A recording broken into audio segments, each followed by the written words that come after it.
Alexei Navalny is now in the hands of German doctors in a Berlin hospital. The Russian opposition figure has been transferred from Siberia, where he's been in a coma for the last 2 days after a suspected poisoning. California's governor pleads for international help to battle hundreds of wildfires raging in the north of the state. At least 100,000 people have been ordered to evacuate their homes, with the added risk of contracting coronavirus as they seek shelter. And joy on the streets of Bamako, but deep concerns from African and Western leaders following Tuesday's military coup in Mali. Regional bloc ECOWAS is now headed to the country, calling for ousted President Ibrahim Boubacar Keïta to be returned to power. Welcome back to the newsroom here at France 24. I'm Olivia Salazar-Winspear. Well, under the care of German doctors in a Berlin hospital, Alexei Navalny's finally getting medical treatment outside of Russia. The opposition leader was evacuated from a hospital in Siberia in a comatose state after suspected poisoning at a Russian airport. His transfer comes after pressure from European powers and Navalny's wife, who implored President Vladimir Putin to grant permission for him to be moved. Catherine Bennett has more. In a medically induced coma, Kremlin critic Alexei Navalny was transferred to a plane bound for Germany after Russian doctors had initially insisted he was too ill to travel. But a German medical team was finally allowed access to Navalny and declared him fit to fly, amid growing pressure on Russia to let Navalny go.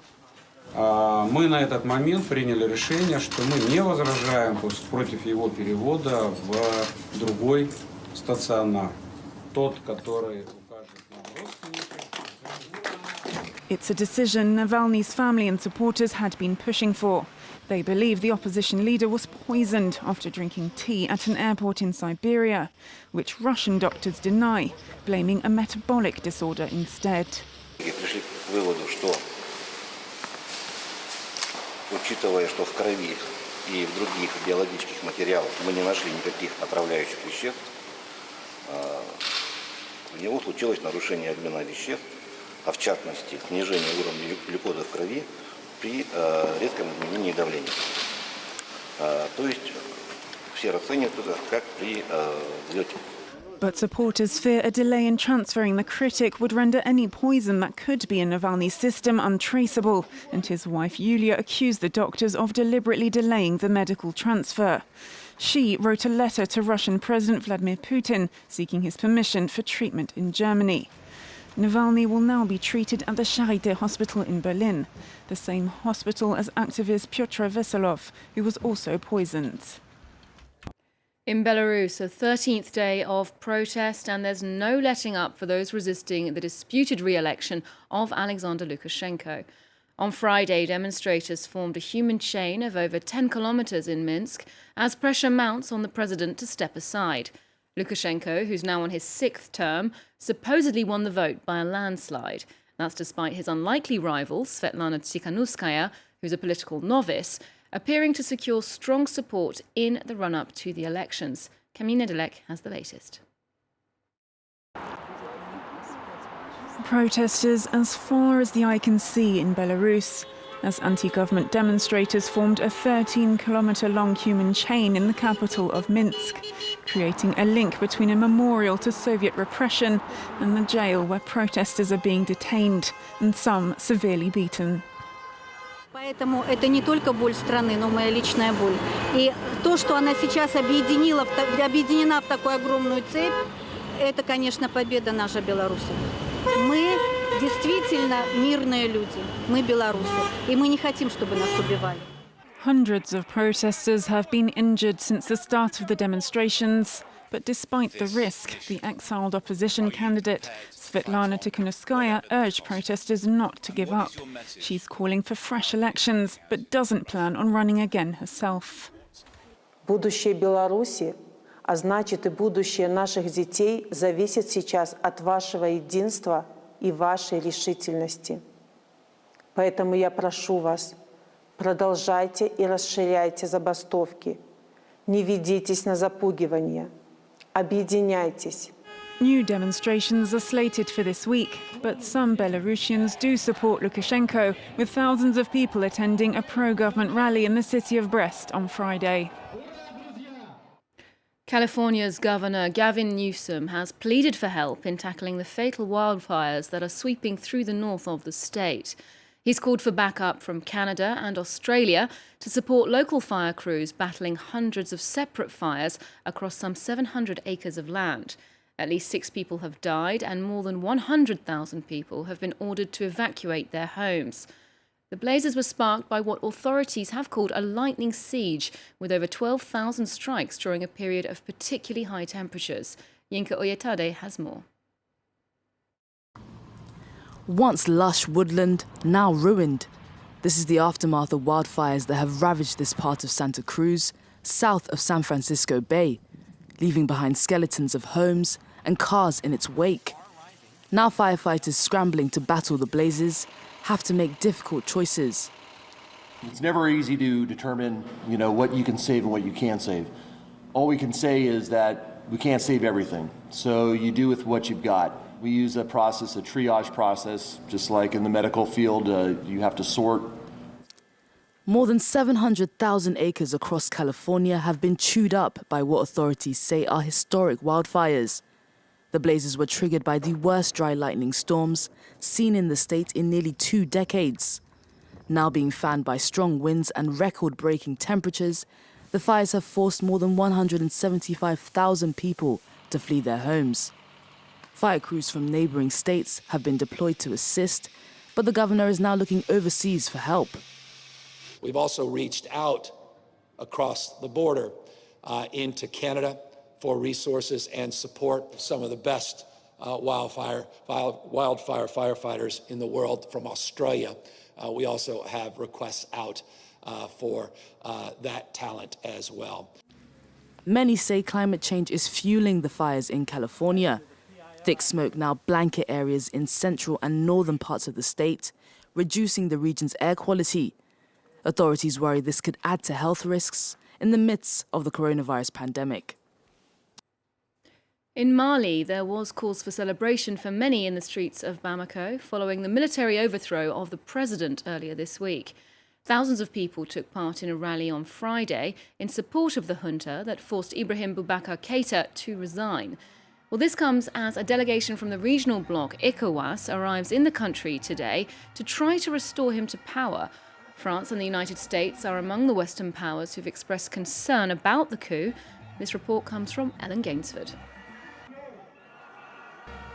Protests continue in the streets of Bamako, days after the overthrow of President Ibrahim Boubacar Keïta by the military. After calling for him to be ousted, opposition supporters are overjoyed. But the coup has been viewed less favourably outside Mali. ECOWAS, the Economic Community of West African States, are sending a delegation to the country this Saturday. Its stated aim is to ensure the immediate return of constitutional order, but it's not likely to receive a warm welcome. The military maintains President IBK resigned willingly, and the main opposition party say ECOWAS won't influence their position. Le débat entre les chefs d'État de la CEDEAO a eu lieu. Vous connaissez déjà le résultat. Ils veulent venir, ils viendront, mais nous pas bouger. The military junta says it's seeking a transitional president to return the country to civilian rule, but refuses to give a set time frame. Vous savez, il est très très difficile à ce stade de dire quand est-ce que la transition va durer. L'objectif, c'est de finir la transition, d'organiser les élections générales, mais on espère que ça va être la plus brève possible. It's not clear whether the main opposition party will be involved in this planned transition. While the M5 RFP led protests against the president, they didn't take part in his overthrow. But many of their supporters are angry at what they see as his failure to stem the jihadist insurgency, revive the economy, and tackle corruption. Well, there's new hope for peace in Libya since the country's rival governments have announced an immediate ceasefire. The statements from the opposing camps in Tripoli and Benghazi have been welcomed by the UN's mission in the country. Libya was plunged into a state of civil war following the 2011 NATO-backed uprising, which ousted leader Muammar Gaddafi, who was later killed. Well, this latest development comes after many stalled attempts at a truce. Yinka Oyetade has the story. At this traditional equestrian festival, Libyans finally have something to celebrate. The announcement of a ceasefire to a civil war that has ravaged their country for years. وتهنت البلاد ومتوقعناش اني ترجع العمليه كما يعني الحمد لله اللهم لك الحمد وان شاء الله ديما افراح وربي يلم شم الليبيين ان شاء الله.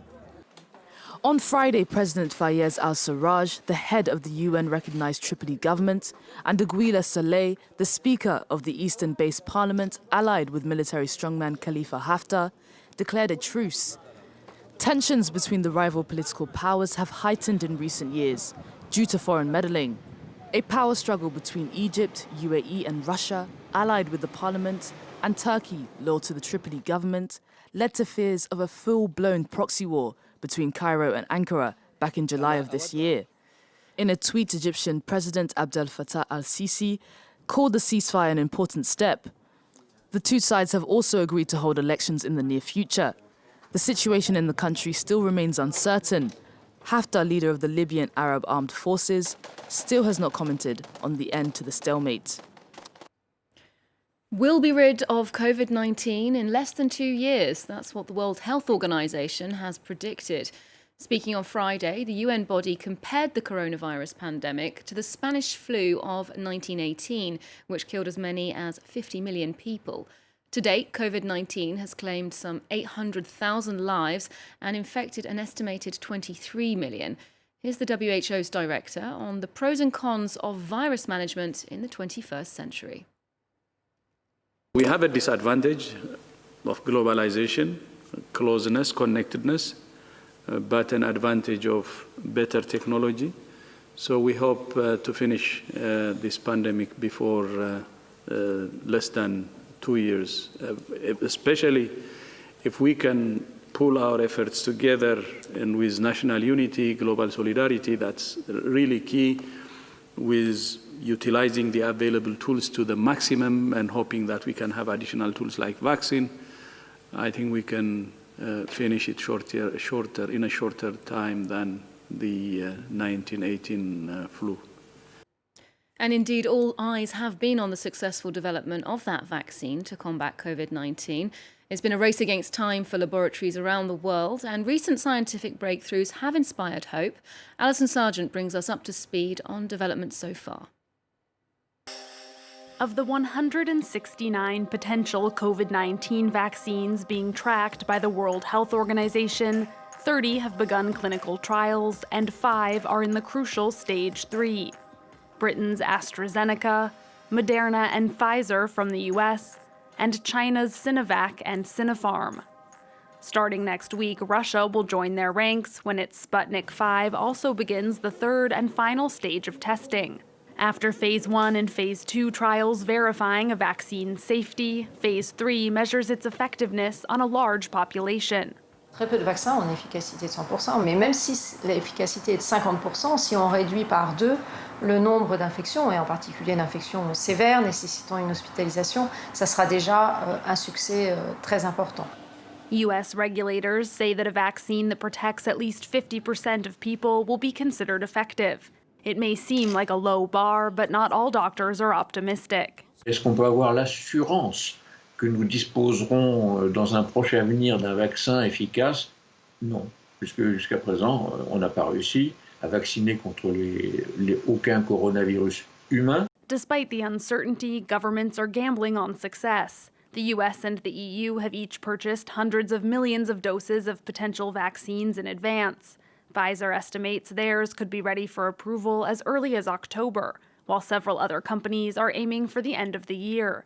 It's a record timeline considering new vaccines usually take years to develop, and there are some concerns that eagerness to fast-track coronavirus vaccines could lead to compromises on safety. Well, that's all for this bulletin. Do stay with us here on France 24. We've got more news coming up in just a moment.